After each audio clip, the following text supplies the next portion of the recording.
అందరికీ ప్రభు అయిన యేసుక్రీస్తు ప్రభువారి నామంలో వందనాలు తెలియజేసుకుంటున్నానండి. ఈరోజు నేను చెప్పబోయే అంశం పేరు పరలోకము నరకము నిజంగా ఉన్నాయా. మరొకసారి, పరలోకము నరకము నిజంగా ఉన్నాయా.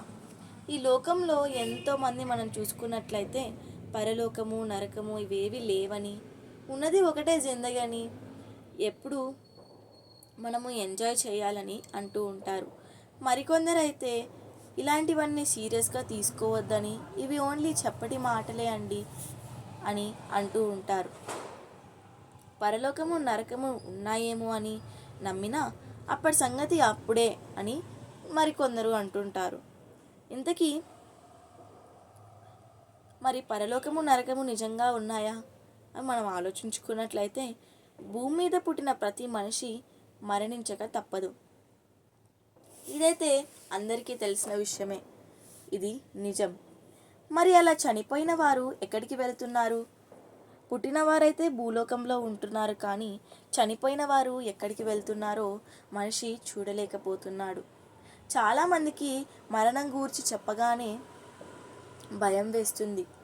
ఎందుకు భయం వేస్తుంది అంటే, అంతసేపు మాట్లాడిన ఆ మనిషి మరి కొంతసేపటి తర్వాత, అనగా చనిపోయిన తర్వాత అతను మాట్లాడడు, అలాగే ఈ లోకాన్ని విడిచి వెళ్ళిపోయాడు అని బాధ కలుగుతుంది. అందుకే మరణం గూర్చి మాట్లాడడమైనా, దాని గురించి తెలుసుకోవడమైనా అంతగా మనుషులు ఇష్టపడరు. వారి ఉద్దేశం భూమి మీద సుఖంగా బ్రతికితే అదే స్వర్గమని, లేకపోతే బాధలతో బ్రతికితే నరకమని భావిస్తూ ఉంటారు. అలాగే కొంతమంది ఏమో చివరి దినాలలో ఎవరితో మరి సహాయం చేయకుండా మరి వారు బ్రతికితే గొప్ప జీవితం బ్రతికాడు అని అంటూ ఉంటారు.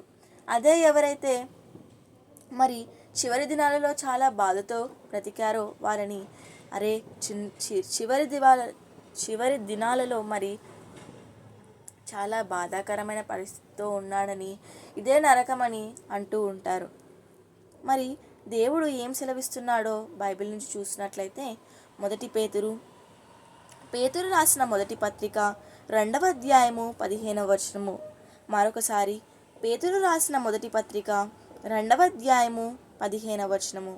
ఏలయనగా మీరిట్లు యుక్త ప్రవర్తన గలవారై అజ్ఞానముగా మాటలాడు మూర్ఖుల నోరు మోయుట దేవుని చిత్తము. మరొకసారి మనం చూసుకున్నట్లయితే, ఏలయనగా మీరిట్లు యుక్త ప్రవర్తన గలవారై అజ్ఞానముగా మాటలాడు మూర్ఖుల నోరు మోయుట దేవుని చిత్తము అని అంటున్నారు. అంటే ఎవరైతే అజ్ఞానంగా మాట్లాడుతారో వారి నోరు మూయుట దేవుని చిత్తమంట. మరి ఇంతకీ పరలోకం నరకం నిజంగా ఉన్నాయా అంటే, మరికొందరు ఏమంటారంటే, మరి అవి మనకు కనిపించాలి కదా, అవి మనకు కనిపించడం లేదు అని అంటే అవి లేవనే కదా అర్థం అని అంటూ ఉంటారు. కనిపించని లోకాలు ఉన్నాయా అని అంటే ఏమో తెలీదు అని కొందరు అంటూ ఉంటారు. మనము ఒక విషయాన్ని ఆలోచించినట్లయితే దీనికి సరైన సమాధానం ఏంటంటే, మనము ఇండియా నుండి అమెరికా ఉందా అని అడిగితే మరి అది కనిపించడం లేదు కాబట్టి లేదని అనడం ఎంత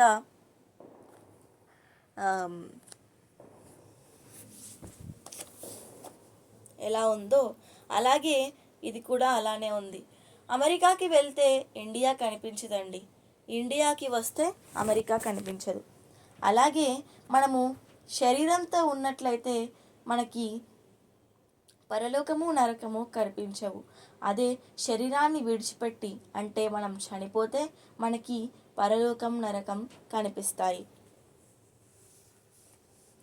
మరి దేవుడు అసలు ఎన్ని లోకాలు ఉన్నాయి, ఎన్ని కలుగజేశాడో మనం ఆలోచించుకున్నట్లయితే, దేవుడు పరలోకము, భూలోకము, పాతాళము అని మూడు లోకాలను కలిగించాడు.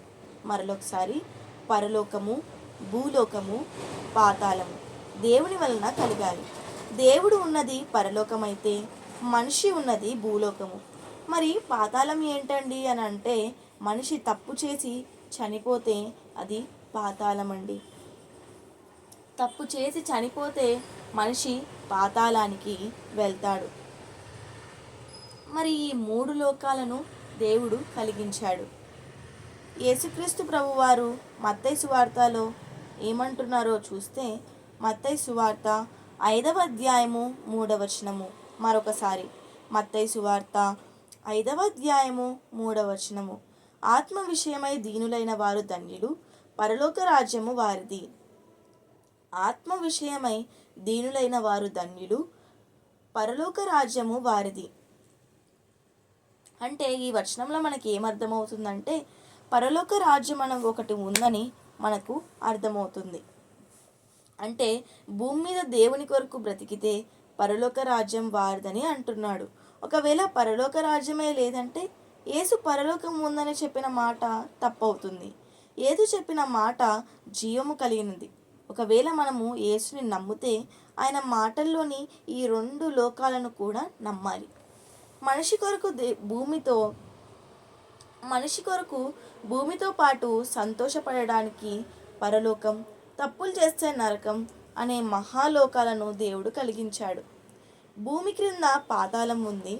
పాతాళం లోపట 3 ఉన్నాయండి: నరకము, అగాధము, పరదేశు. 3 ఉన్నాయి. నరకము, అగాధము, పరదేశు ఉన్నాయి.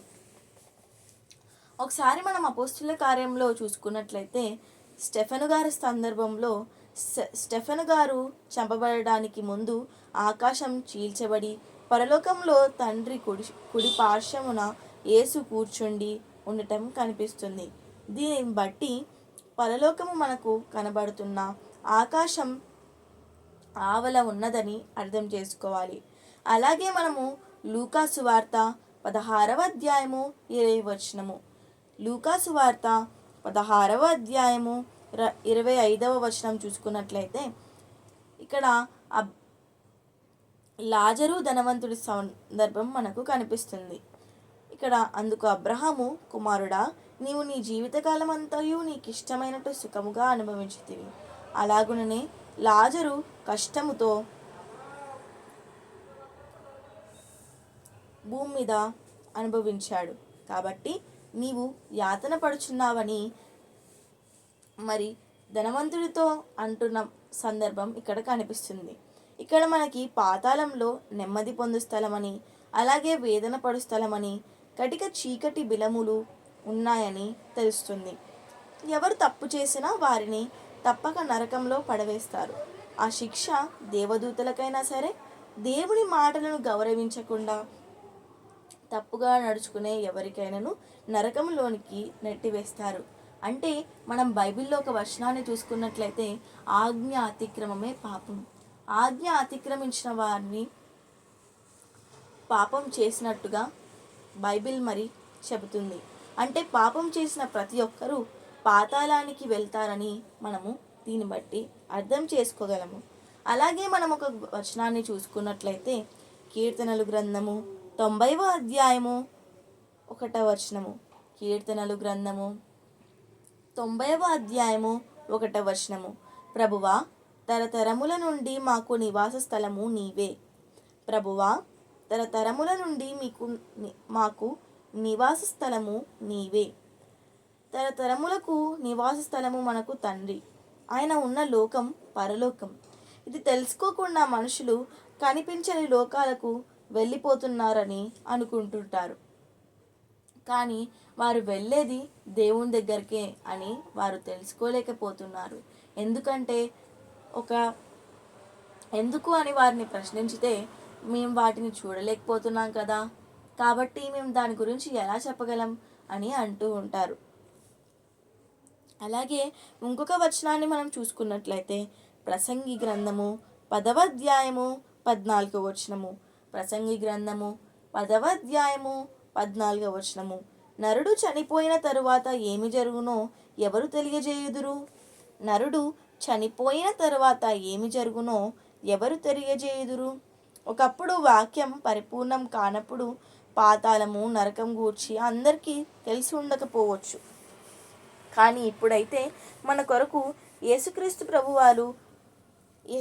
ప్రభువారు 2026 సంవత్సరాల క్రితం భూమి మీదకు వచ్చి మనం ఎలా బ్రతకాలో చూపి అందరికీ పరలోకము ఎలా వెళ్ళాలో చెప్పి అలానే బ్రతికి మరణించి మూడో దినాన లేచాడు. ఇంత చేసిన తర్వాత కూడా మనిషి తప్పు చేస్తే పాతాళము తప్పదు. కాబట్టి మనిషి భూమి మీద ఉన్నప్పుడు సుఖ దుఃఖాలు ఎలాగున్నవో అలాగే ఆ వ్యక్తి భూమి మీద బ్రతికి మరణించిన తర్వాత అతని ఆత్మకు భూమిపై ఉండే శక్తి ఉండదు. వెళ్తే పరదేశకైనా లేకపోతే పాతాళంలోని నరకానికైనా వెళ్ళాలి. ఇక మనము చివరిగా చెప్పుకోవాల్సింది ఏంటంటే, ఆనాడు భక్తులు, శిష్యులు, ప్రవక్తలు కనిపించని పరలోకం కోసం ఎలా శ్రమలు పొందారో అలాగే మనము శ్రమలు ఈ భూమిపైన పొంది అలాగే మనము కష్టంతో ఈ భూమిపైన ఉండి పరలోకాన్ని చేరుకోవాలి. అప్పుడు మనము భూమి మీద పడిన శ్రమలను మర్చిపోతాము. ఉదాహరణకి ఒక తల్లి ఒక బిడ్డను కనేటప్పుడు ఎంత శ్రమనైతే అనుభవిస్తుందో ఆ బిడ్డ పుట్టిన తర్వాత ఆ శ్రమను మరుస్తుంది. అలాగే మనము కూడా ఈ భూమి మీద ఉన్నప్పుడు ఎన్ని శ్రమలైతే అనుభవించామో ఆ శ్రమలన్నీ ఒకవేళ మనం పరలోకంని చేరుకుంటే ఆ శ్రమలన్నిటినీ మర్చిపోతాము. దేవుడున్న లోకాన్ని మనం చేరుకోవాలని కోరుకుంటూ ఈ నా మాటలను ముగిస్తున్నాను. అందరికీ వందనాలు.